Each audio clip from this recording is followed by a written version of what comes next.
గుల్బర్గాలో early morning లేచి మేమైతే railway station కి వచ్చాము. ఈ రోజుకైతే మా ఊరికి పోతున్నాము. మేమైతే గంట డీలే పడింది దానికి బయటకు వచ్చినాము. 6కుండే ట్రైన్ 7కి వస్తుందట. ఆ లోపు టిఫిన్ తినాకైతే పోతున్నాము. ఇంకా టిఫిన్ అయితే తింటాము. దోశ తీసుకున్నాం. మేమైతే ఫస్ట్ టైం నేనైతే చూసింది దోశలో సాంబార్ వేయడము. మొత్తానికి అయితే 7:30కి అయితే వచ్చిన ట్రైన్. వరల్డ్ ఫాస్టెస్ట్ ట్రైన్ పెట్టచ్చు దీని పేరు అయితే. మా బోగి నెంబర్ 4. మనం చాలా దూరం నడుచుకుంటూ పోవాలా.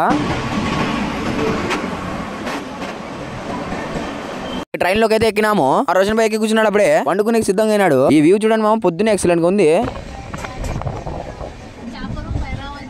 ఇంకా ఆధునిక స్టేషన్ అయితే వచ్చేసింది. ఆ బ్యాగ్ అయితే బియ్యం సంచి బరువు ఉంది. మోసి మోసి భుజాలే పోయినాయి అయితే. ఇంకా డైరెక్ట్ గా అయితే డిమాండ్ కి వచ్చేసాము. మా వాళ్ళు డైలీ యూస్ కి టీ షర్ట్లు కొంటున్నారు. ఇంకా మా నబీ అయితే బెల్ట్ తీసుకున్నాడు. ఇంకొంతమంది ఇంట్లో సామాన్ అన్ని తీసుకున్నారు. అలా అవన్నీ తీసుకుని అయితే బయటకు వచ్చాము. మా నందన్న 1400 షాపింగ్ చేశాడు. షాబాయిని చూడండి, డిమార్ట్ అనుకున్నాడు, తిరునాళ్ళు అనుకున్నాడు. ఇంట్లో లేనివన్నీ కొనుక్కొని వచ్చాడు. మీకు ఒకటి చూపించడం అయితే మర్చిపోయాను.